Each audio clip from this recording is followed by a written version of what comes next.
hopefully there'll be something that one of us says up here that'll ring true for you and help you out a little bit. Basically, I kind of grew up working in country clubs, and then after college, I went into the hotel faction. I started at the Williamsburg Inn, and then I worked for Sharing Corporation for several years. And then I actually just got back to my passion, which the thing I love about club business is, you know, it changes seasonally, so it keeps it fresh. Working in the hotel was it's a very different career path. So anyhow, I was at my old club up in Connecticut for a little over 21 years. I was hired there as the clubhouse manager, and about 3.5 years I got a shot at the GM position, and kind of the rest was history. It was a family club, very similar to Providence, a little bit smaller, but it was an awesome experience. And as I got older, and we talked about getting tired of the New England winters, and so we decided once my youngest got off to college, I was going to look into Virginia and the Carolinas area. Providence came up, and the rest is history. I'm in my 6th year here, and as you guys know, every day in this business is an adventure. That's my career. All right, next we have Jill Pillman, who's the general manager of Valentine Country Club here in North Carolina. And I got here by accident. And the president of CMAA. President of CMAA next year. That was, I actually agreed to that one. That was probably by accident. I'll figure it out later. So, pretty awesome. Thank you. Pretty awesome. Yeah, it's funny, to be honest with you. When I said I got here by accident, my dad was an assistant superintendent on a golf course, and the one thing he said to me is, "Oh, for God's sake, stay away from country clubs. They're awful." And you can tell how well I listened to my parents growing up, because here I sit. But interestingly enough, I actually had started in the industry in accounting. Absolutely bored out of my mind with that. They didn't let me talk to people, and they kept me in a cubicle, and I didn't do well, which, as anybody that knows me could see why that wouldn't work. But interestingly enough, I actually started my own party business, doing party planning, fundraisers, all sorts of types of things, and things went really well until some of you in the room will remember the early 90s were not so good. For those of you that are younger, really, it was bad before 2008. It happened in 1990. We've just not been through it a lot. So the thing about it is that functions would come and go, and you really couldn't count on a paycheck. And so I just gave up my business, actually sold it to someone, worked for them for a while. And I got my start at the Charlotte City Club booking events, because one of my former customers had become the general manager and said, "I need somebody doing events." So I literally did not get into the club industry until my 30s. So it's great, because I really didn't know what I wanted to be when I grew up, and when I hit clubs, I knew that my dad was wrong. It really was kind of fun. You just have to take the good with the bad, because it is an adventure. But that's how I got where I am today. Been at Valentine Country Club for the past 5 years. I was born and raised in Charlotte, so when the opportunity to come back to Charlotte happened, I thought it would be a good time. Parents getting older, family's still here. I was the only black sheep that had moved away, so I'm in good graces again. I've moved back home. So, and I'd like to retire here, so I will tell my staff, will both tell you, and my boards in their orientations, it's I want to retire here. Don't screw it up for me. So that's what I think happened. Thank you, Jill. And lastly, we have Gavin Arsenal, who's the general manager at Trump National Golf Club right here in Charlotte. Gavin. I am a native of West Palm Beach, Delray Beach, Boca Raton, Florida area. Was a CPA with Coopers and Lybrand out of college, and we had a developer that was a client that built country clubs. They built the Sawgrass, TPC, Longboat Key in Sarasota, and numerous ones in Boca Raton, and had an opportunity to go to work for that client and get involved in the business. And I was a divisional controller, and through my mentor back then, which wasn't the 90s, it was the 80s for me, J.D. Pietro, who's still managing the club. I was at a club called Boca West, and went on to manage my first club in March of 1990, which was Glen Eagles Country Club in Delray Beach, and I had the pleasure of being there to hire Mike Fuck, who is here today and still there. My brother still works there at that club. Met my wife there. We both started on the same day in March of 1990, and been married since 1993. Came to the Carolinas just about 13 years ago. Wanted something different, a little smaller, unique. I came to Statesville, Palm Beach to Statesville. It's like, whoa, what happened? And And it was a, I would say, a humbling experience to go from something that I wasn't sure about to something that I definitely wasn't sure about. But God really had his hand on all of us, and he's taking great care of us. We were at the Statesville Country Club for 4 years. Don Beaver, who owns the Charlotte Knights and the stadium and all kinds of other businesses, the Hickory Crawdads, and he's in the healthcare business, owns Rock Bar Golf and Spa, called me out of the clear blue and said, we've heard about you and what you do at that club. I'd like to hire you to fix our businesses and run our businesses. And I'd already known Jill, and so I knew a little bit about the Hickory area. It was 25 miles from our house. So I managed Rock Bar Golf and Spa for 7 years. It was a great home. 3 years ago today, this Friday in May, I got a call from Eric Trump out of the clear blue. Knew that they were buying stuff in North Carolina. He said, we are interviewing on Monday. We heard about you. We'd like to meet you. I didn't think much about it. We met on Monday. On Tuesday, he said, we really like you a lot. Would you meet my dad and my sister? And 2 days later, I flew up to New York to meet with Donald and Ivanka, which was like going to see the Wizard of Oz, and the broomstick, and go through all these things. But 20 minutes into that conversation, they said, we'd like for you and your family to be the face of our family and run our business in North Carolina. And within an hour, I was in the cab practically crying about, like this family that has worked out real good for me and my family. And it's really, if God willing, the only thing I would ever do. The Trumps, what you might see on TV or what you think you know is not who they are behind closed doors. Treat me and my family like gold. My wife works there, has always worked with me, as Mike knows, for 20 some odd years. And so she has an office next to mine where she does all the graphics and social media. Our daughter turned 18 this week. Our son will be 7 soon. He has a place to go all the time to build Legos, and so we have a real family environment. And I can't think of anything better that I'd want to do the rest of my life. And so I'm honored. If you don't know, she's humbling. She does a lot of things for CMAA for many, many years, both here in the chapter as well as nationally. And Jill is really a pillar of success in what we do. And so I'm honored to be here with her and Howard. And thanks for inviting me. Thanks, Kevin. That's a great story. And for those of you not familiar with CMAA, Club Manager Association of America, they are a very large group. They are the standard for education and certification in the club manager field. And to reach the pinnacle is quite a job. So we're very fortunate to have you. I put together 8 questions for the panel and emailed them the questions so they can get a look at them.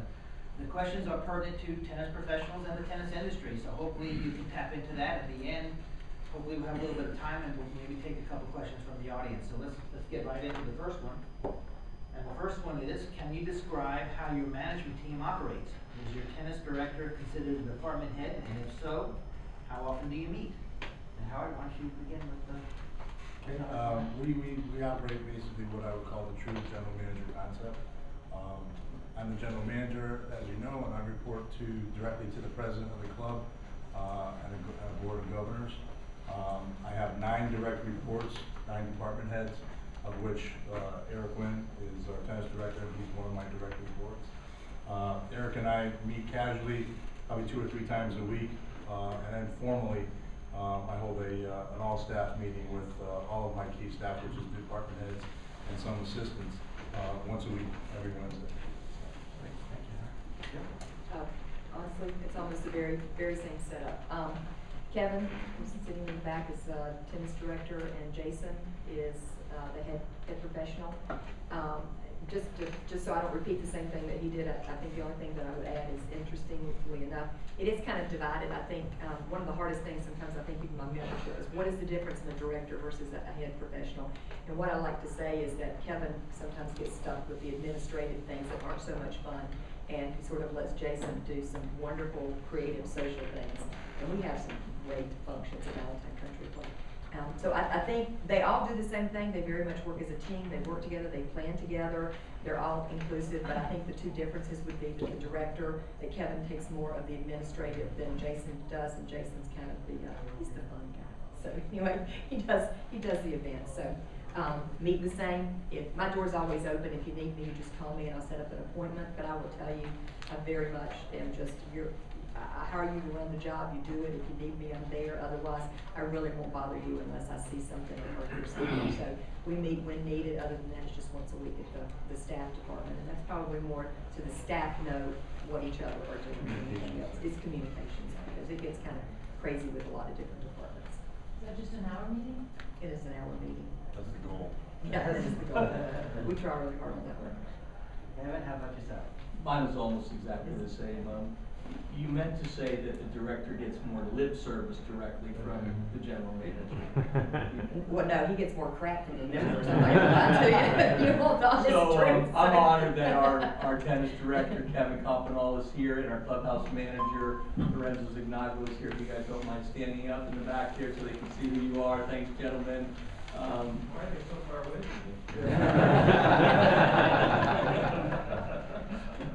Because that's the way I see it. We're the same way. We meet Thursdays at 2 o'clock, generally 48 weeks out of the year, you know, a few we miss.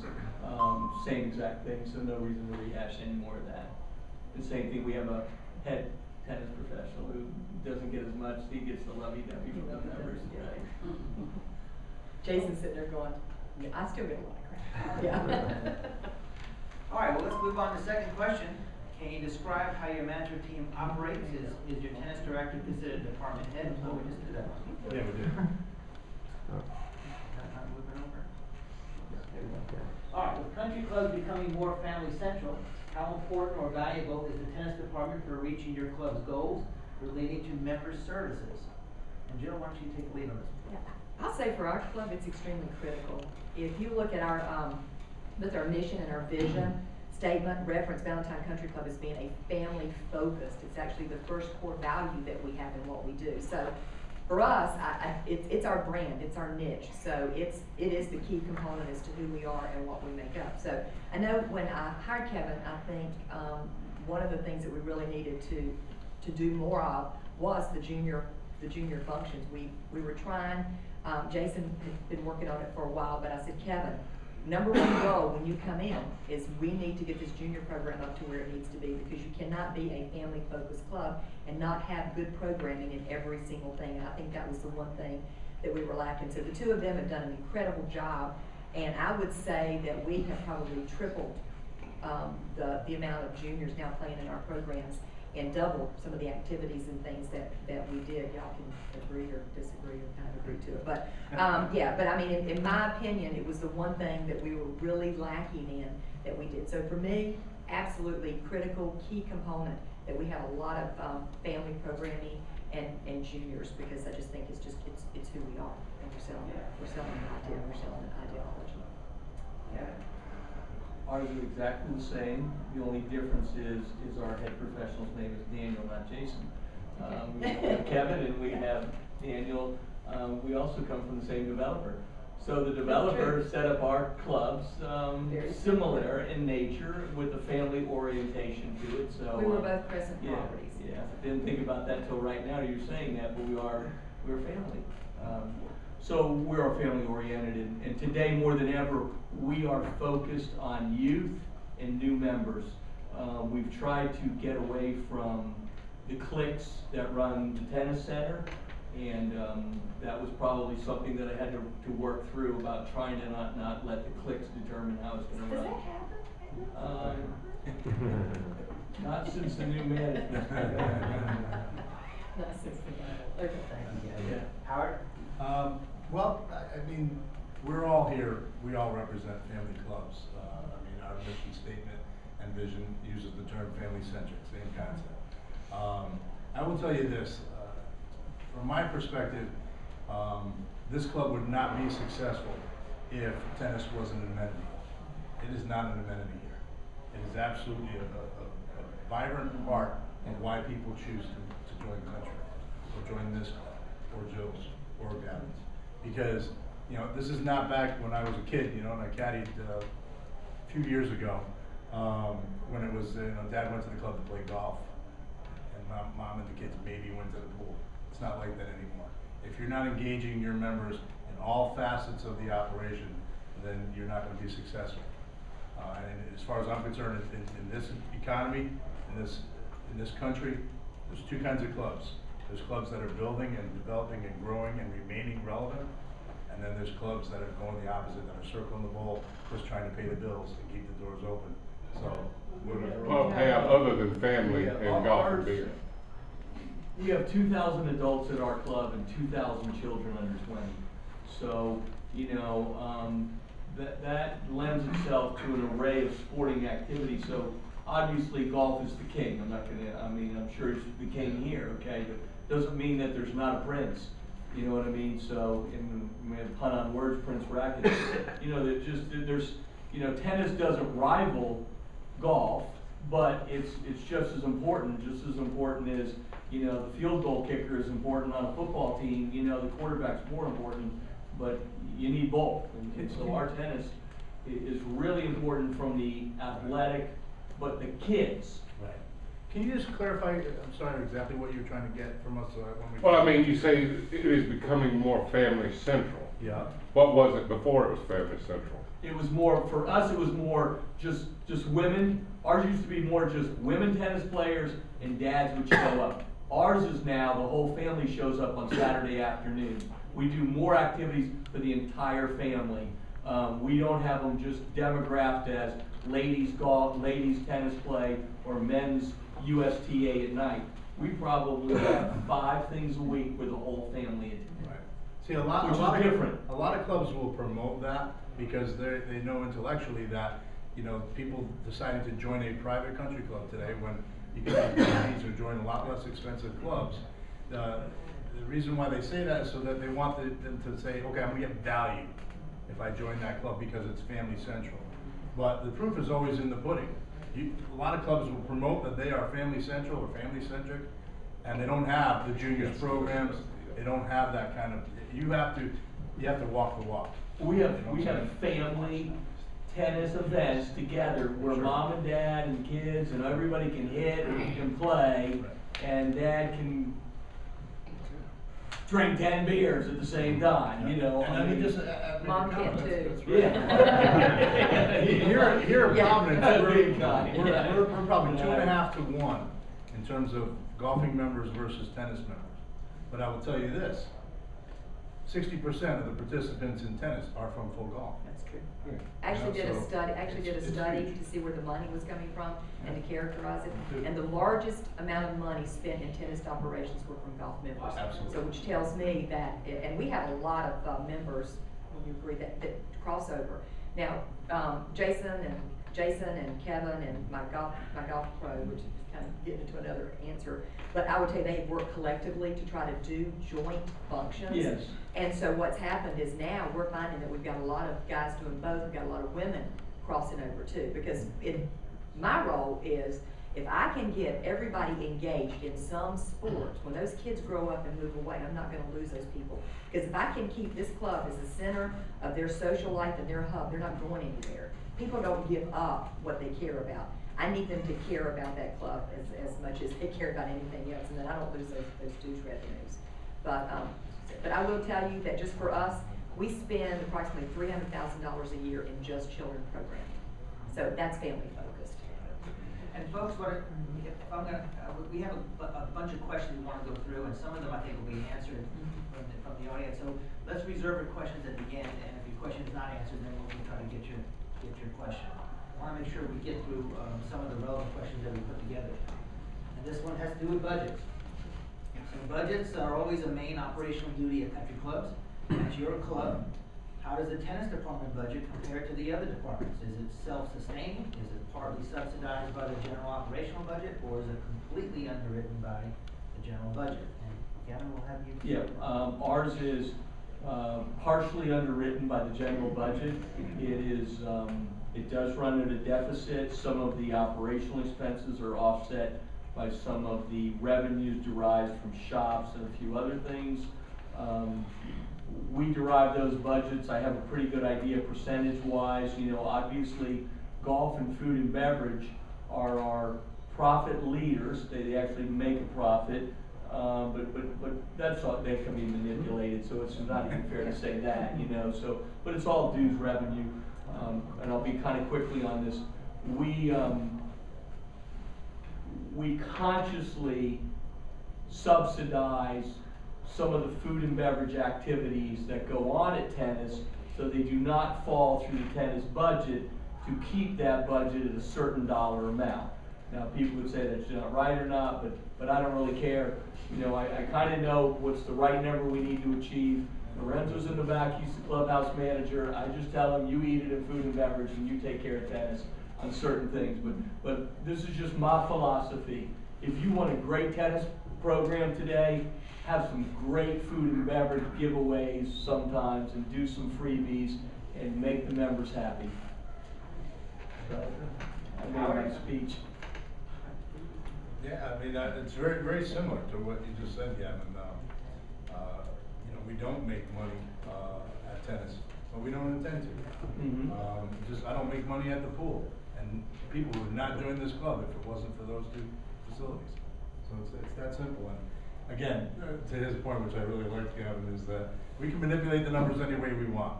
At the end of the day, if we want people engaged, we've got to be creative. Yeah. But it's absolutely not all about the bottom line when it comes to that, because it's that dues revenue that in a private country club is key.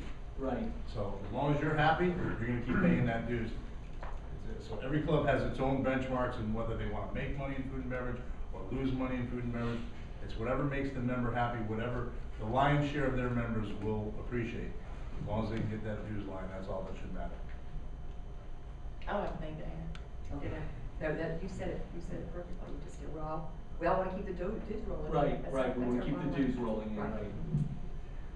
Very good. Let's move on to question number 4. I think this is an interesting one, and I know you folks had a little time to think about it. The tennis professional wears many hats, as do many other staffers at a country club. He or she must be multifaceted to succeed in a club environment. And can I ask you, each of you, to rank in priority what is important to you and your club when hiring your top tennis staff, given the following characteristics and qualifications? Now, I just listed 5: communication skills, problem-solving skills, tennis playing skills, budgeting skills, and programming skills. So Howard, let's start with you. I don't wanna go first on this one. I'm gonna have fun with this. I'll be very interested to see. You want me to go first? No, I'm teasing you. Yeah, I'm ready for this one. Yeah. Well, we can all, I'm sure we can all back up our Right. perspective. I put, number 1 to me was programming skills, number 2 was communication right behind it. 3 was problem solving, 4 was budgeting skills, and 5th was tennis ability, playing. Jill? I'm gonna go a little off script on this one here. But, I mean, in that order, if I had to just choose those, I would, but I think there's maybe a few missing. Come on. That's good. I do, Right, because in my mind, if you're ready to Right. be a professional, Right. I'm gonna assume you can play tennis at this Right. point. Budgeting, you can teach somebody to budget. So, to what I think is missing in this list is leadership. And to be honestly, I think and obviously communication and problem solving skills are a part of leadership, but, I have to tell you, I think it's about having somebody that can mentor both their staff and to mentor the younger kids that are coming up. I think there's more to just in a junior program. I think you're learning, or you're teaching, or I know we do at Valentine, you're teaching life skills. Their parents aren't raising them, somebody has to. So anyway,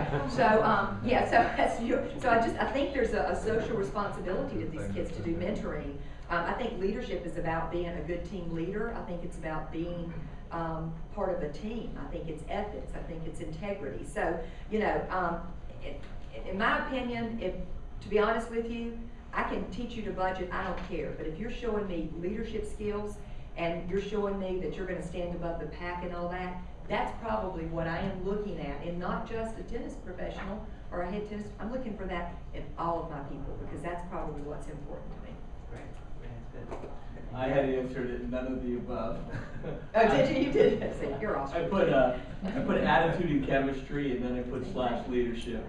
For me, since two of our department heads are here, if you come, and it trickles down to everybody that works for us. If you have attitude and chemistry, we're gonna figure out the rest. So from Kevin's standpoint, it's leadership. He has all of that attitude and chemistry. That's good attitude. And then I always, Because I've had bad attitudes Yeah, before, right. so- Yeah, so you know what I mean? I think that has a lot to do, Okay. we're all managers, and then for those of you that have staff, don't you just want attitude and chemistry at the end of the day? It's like, would you please show up and do your job and just do what You know, and so budgeting doesn't matter because I'm gonna tell Kevin what the budget is. Anyway. So, you know, skill set, like you said, comes with it, but leadership, I mean, everybody in this room is a leader, you wouldn't be here.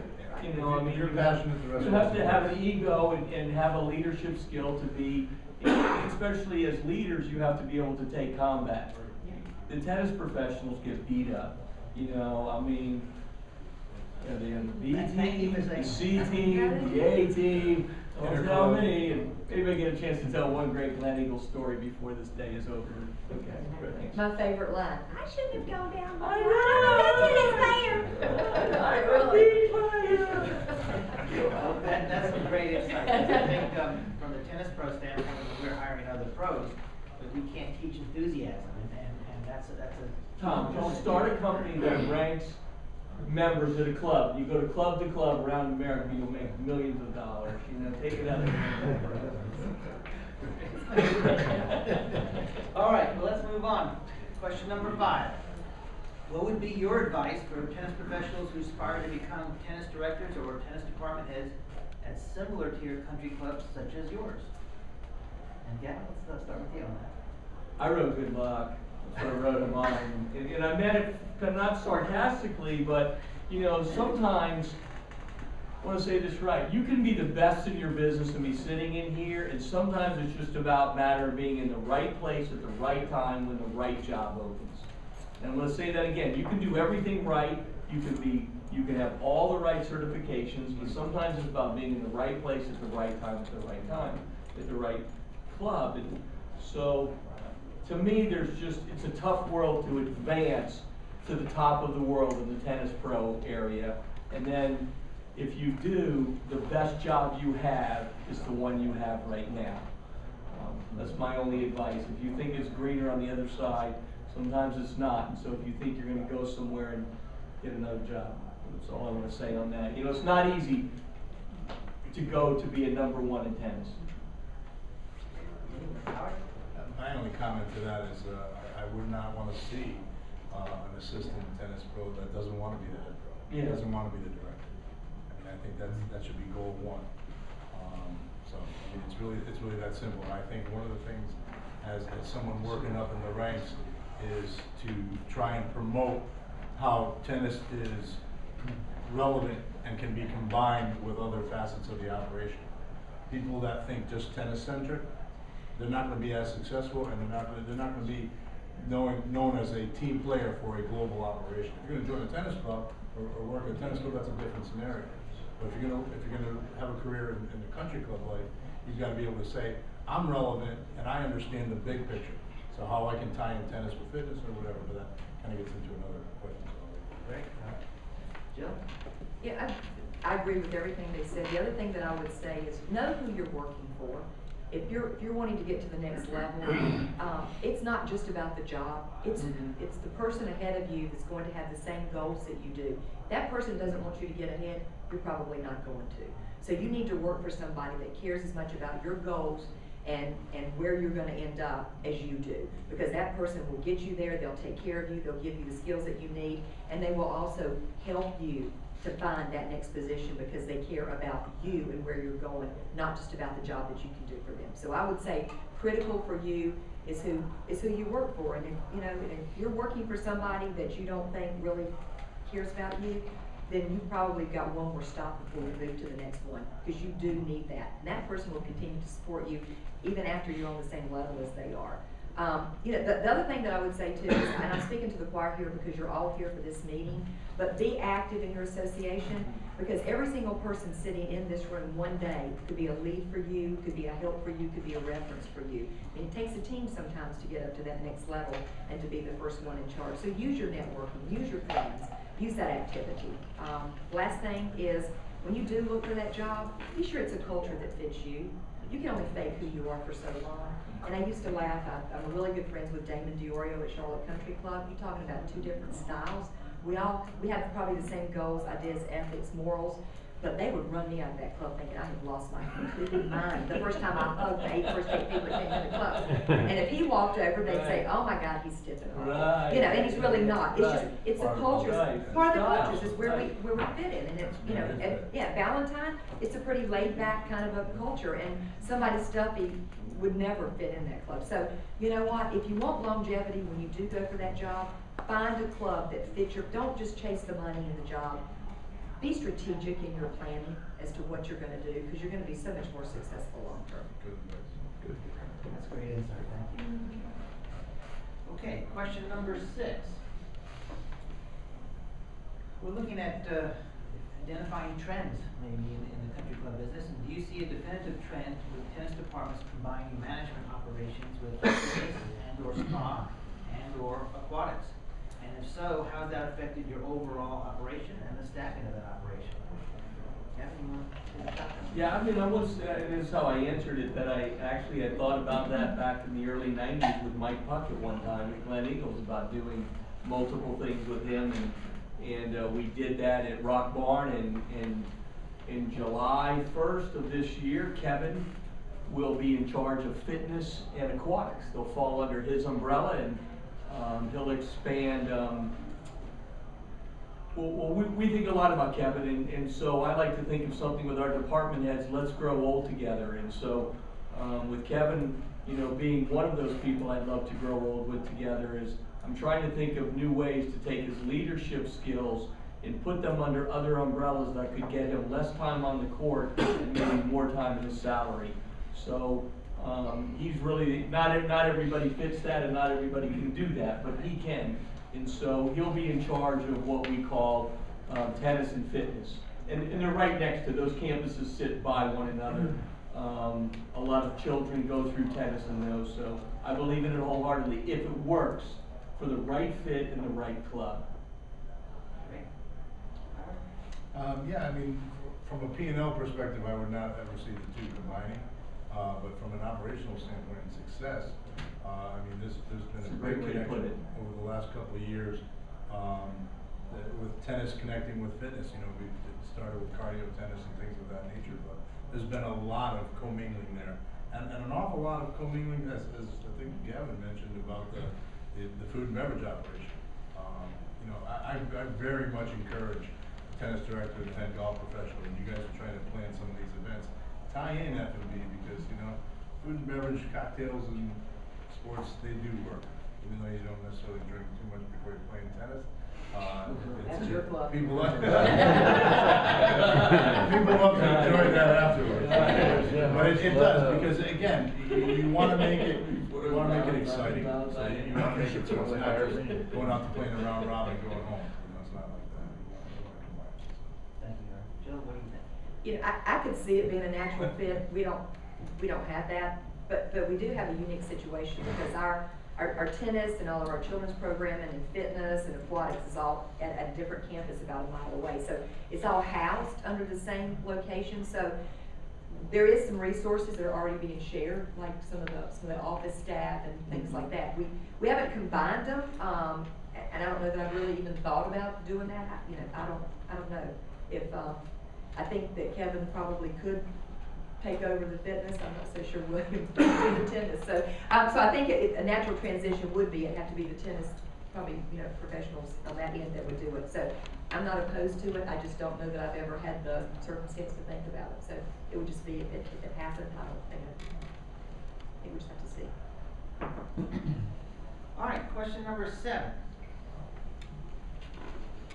What commonalities or differences in your view is there between the staffing of your club's golf department versus the tennis department? And in your opinion, how do tennis professionals compare to golf professionals? So that's a wide open question.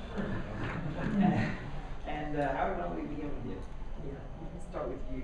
Okay, great. Well, I'll just say this. I consider the tennis director and the head golf professional very, very parallel. I mean, objective number 1 is to promote the game. So I think they're very common in that respect.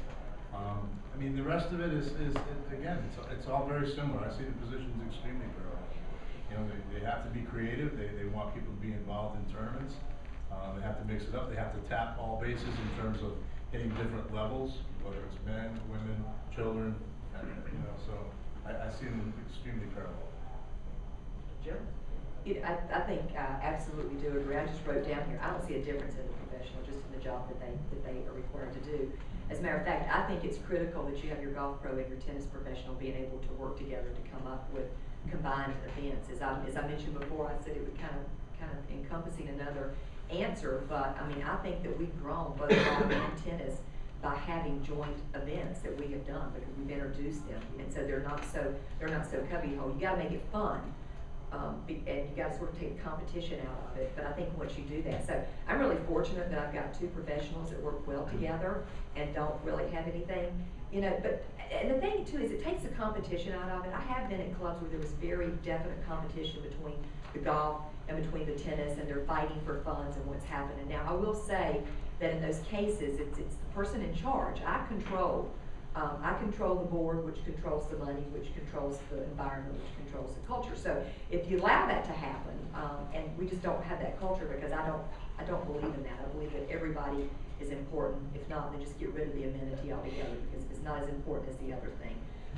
There is a balancing act, and I think all of you would agree to that. But I will say that I think it's a better environment. Everybody thrives when you do not have that competition between your two professionals, and everybody feels like they're getting their share of it, and you do care as much about one or the other, and they start caring about each other when they're able to work together and do something successful and a joint venture project.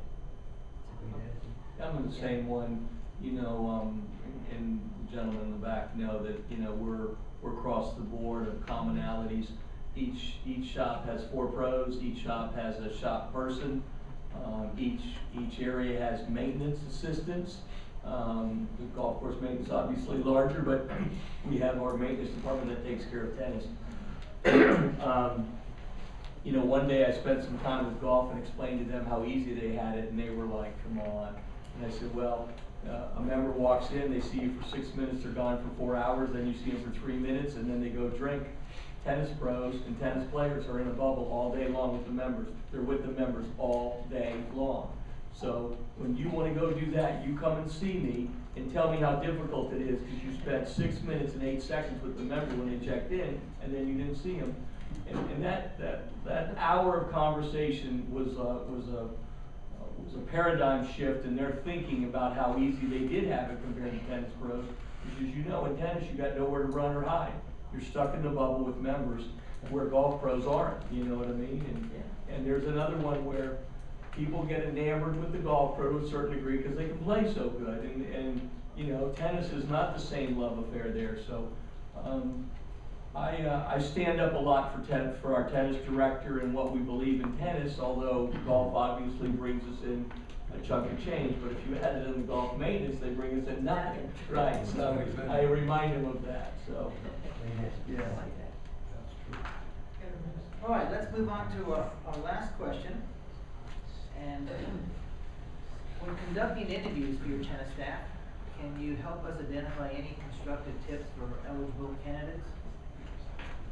And Gavin, let's start with you on that one. Dress sharp, be punctual, know something about the club, do not name drop, and do not tell everybody how great you are. I think that's exactly what I put in my answer. Howard, how about you? I had basically said kind of what I mentioned earlier, that I think it's key to express how the tennis operation is relevant to the global success of the company. I think that's really important right out of the gate to kind of accomplish in this kind of process. I don't know that you understand the magnitude of tennis's impact on the club, and that you understand the global environment. I had written down to be sure that your resume shows that you're balanced. That you balance meaning that you do have activities in junior, men, women's programming, community work. You're involved in your association. List any awards you have. Just be sure that you don't overshow one or the other. For instance, if you happen to be someone who does a lot of speaking engagements, don't list them all, because then it looks like you're never at your club. You're always at speaking engagements. So what you need to do is just to list the ones that you think would be the most impressive and key, and put in. you need to show, you need to be unique, you need to, it's so important for you to go in and be yourself. I've seen people that have come into interviews and honestly you could tell that it just wasn't natural and they weren't being themselves. I can see through that. I gotta tell you, those of us that have been in club management for a while, we can smell bull a long ways off. So we can smell it also in an interview. So if you're not being who you are and you're not comfortable in your own skin and you're not being unique, it's just like blood to a shark. We're gonna pick up on it in a second. We're gonna know that. And we either think you're hiding something or you're just not gonna be a good fit. I agree. Know the club you're going to. You can go on their website. You can call, you can trace down, you can call people. Show them that you cared enough about the job to interview, to look, and to know. So do your homework. Just don't go in thinking, I'm just gonna go in on my laurels. Nobody gets jobs on their laurels anymore. The world's changing. Ask questions. So if I'm doing the interview, ask me questions. Let me know that you're engaged and you're listening. Even if you repeat the same thing, and I mean, it doesn't even matter whether it's a North Dakota. Just I'm engaged, I'm listening. And I think the last thing is, if there's something you want that interviewer to know about you that he's not asked, well, don't offer it. Don't just say, God, I wish he'd asked me this question. Well, he didn't. So be sure that before you walk out of that interview, they know everything about you that you want them to know. Because it's a two-way street. You're gonna be interviewing them as much as they're gonna be interviewing you. Again, because you wanna be sure that it's a fit, that you work out. The last thing you wanna do is take a job that you're either one, miserable, or number two, you're not gonna last in, because it's a resume buster. So that would be my advice. Those are great points. So let's take some questions from the audience, and I just wanted to say one caveat. We want to make sure we're not asking any sensitive information or confidential information for the club, so I'm not sure they would want to divulge anything confidential. So let's start. So I think you were first. I have a question about trends, and when y'all were talking about family as the bedrock, I mean, family memberships they're the people who stay members of the club for 25 or 30 years, and it seems like in recent times there's been a trend to and there's always a question with tennis departments about letting non-members come and be part of your junior program, letting non-members be, fill out an adult league team. Then you've got junior members, you've got some clubs that will allow someone who has a family to join as a single. How do you see those trends going? I mean, from a management standpoint, what are your thoughts on that as far as non-members coming in or specialty memberships? I'll go. I will tell you, when we started our junior program, we had to allow some non-members to come in. We didn't have enough to get it going, and we had people that wanted to play. That was the only area that we allowed non-members in. I think it's grown to the point now that we don't have that many, with the understanding that they would have to drop out if they started to fill up. So that's the only one. Other than that, it's only members. And that was just, we needed a kickstart. So that was for a purpose, and it was a time, and it wasn't forever.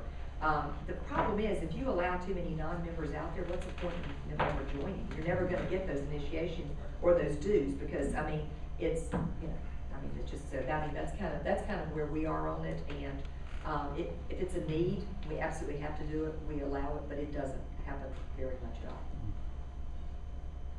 We're on the same way. And my only thought is, be all in. If you want non-members, then everybody should be all in. If you want to, have to walk it up. Prior to Mike's arrival at Glen Eagles, they had a huge non-member following. It was great money, and a non-member woman beat the president's of the club's wife in the championship, and non-memberships didn't exist the next year. And it's a true story. And then they wanted to bring them back, and when Mike came on board, they were reintroducing it. And it's like, really, you want us to come back? Hey, guy, it's a true story. I mean, can't make that stuff up. Yeah. Again, I think it goes back to my comment earlier about the two different clubs I see in this economy. We do not allow outsiders to be part of the programs here. We let grandparents bring their grandchildren here, obviously. If somebody, an outsider wants to come and take a lesson or something like that, we allow that, but we do keep an eye on it. But the reason why people join a club is for that exclusivity.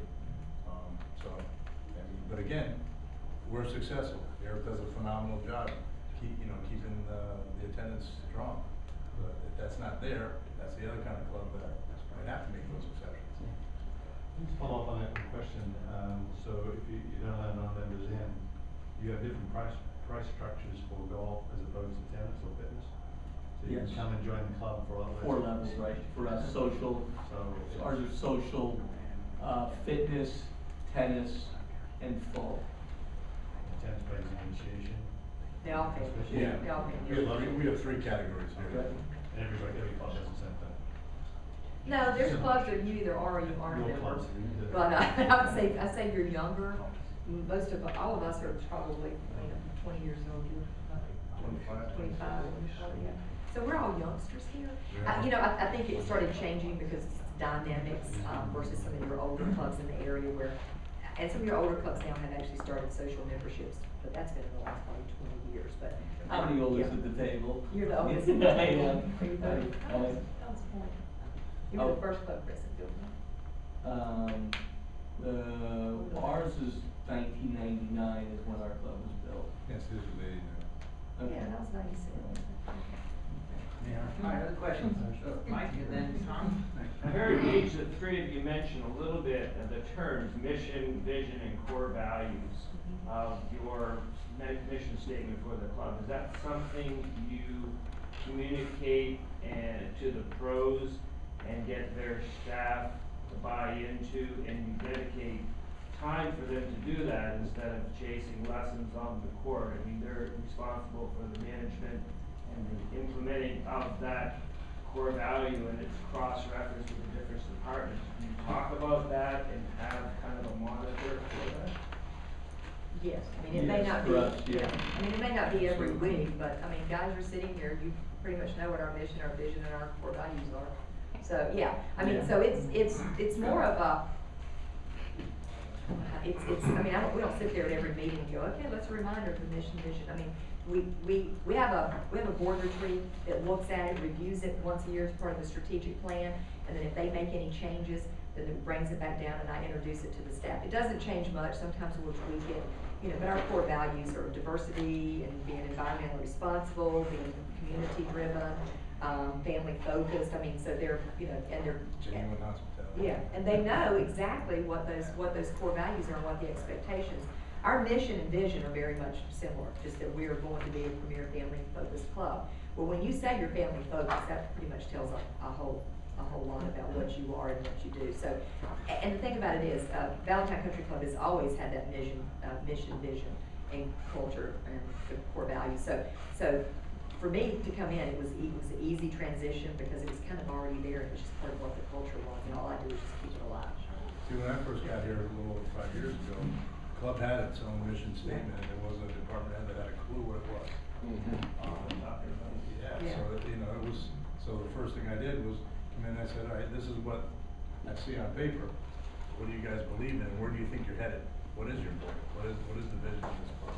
So as a team, we came up with what we felt it should be, and then I took that and brought it to the board and changed the mission statement for the club. But that's something I agree, it's something that we visit probably once a year, because, you're constantly refreshing your strategic plan, but you have to know what the end game is. It also helps everybody to understand that they work together. I'm constantly talking about, not one cog on this wheel is more important than another, when I have those, weekly departmental meetings. And we get right to, Kevin and them in the back of the room know that I get right to the point, and the downside is that there's X amount of people in the tennis industry that are based on the greed of money. And so we pay good money, and they get out of their car and teach all day, get in their car and go home, and so we just get nothing for our money, because that's what they did all day, and then they complain to say, well, I'm out, I do this, but and then when you say, well, could you do this? Well, I'm pretty busy and stuff like that, and so, the downside is sometimes the greed of money takes over a person from being a better tennis director, or being a tennis manager, because they don't want to delegate more lessons to somebody junior because it's coming out of their pocket. So, but the club is paying them a salary to be a leadership and a director. So you have to ask yourself when you get in your car, am I extending the greed for the money, which is okay, I'm not telling anybody how to live, but at the same time, am I getting our money from our club? So Kevin knows, he's regulated to so many hours, and we've had those discussions, and we try to work that through honestly versus manipulating it, because everybody has families and issues and problems. So, but there is a fine line of like, man, I gotta get out of my car to get on the lesson so I can teach all day, to get home to go do this and run around and take care of my wife and my kids. So that's something we deal with head on. That begs the question, are you guys very transparent? Do you articulate how many hours you expect your tennis directors to be on court, so they're really? I don't write it down, but I mean, there's a generalization. If every time I come to tennis, and now I park on the other side of tennis, okay? It's now the winter time, so I have to walk through the tennis center every day. They don't like seeing me, you know? So I can tell if Kevin's on the court all the time. Because we had a Florida chapter CMAA meeting, we were talking about this, that, you know, the tennis pros, we get addicted to lessons. It becomes like. Sure. You know. I get it. It's very I easy to would sit too. there I and get go, it, oh, I yeah. can squeeze in 2 more hours. Yeah. And Well, and- before you know it, that's 2 more hours a day, it's 10 more hours a week, 4 Right. more, that's a lot of money. I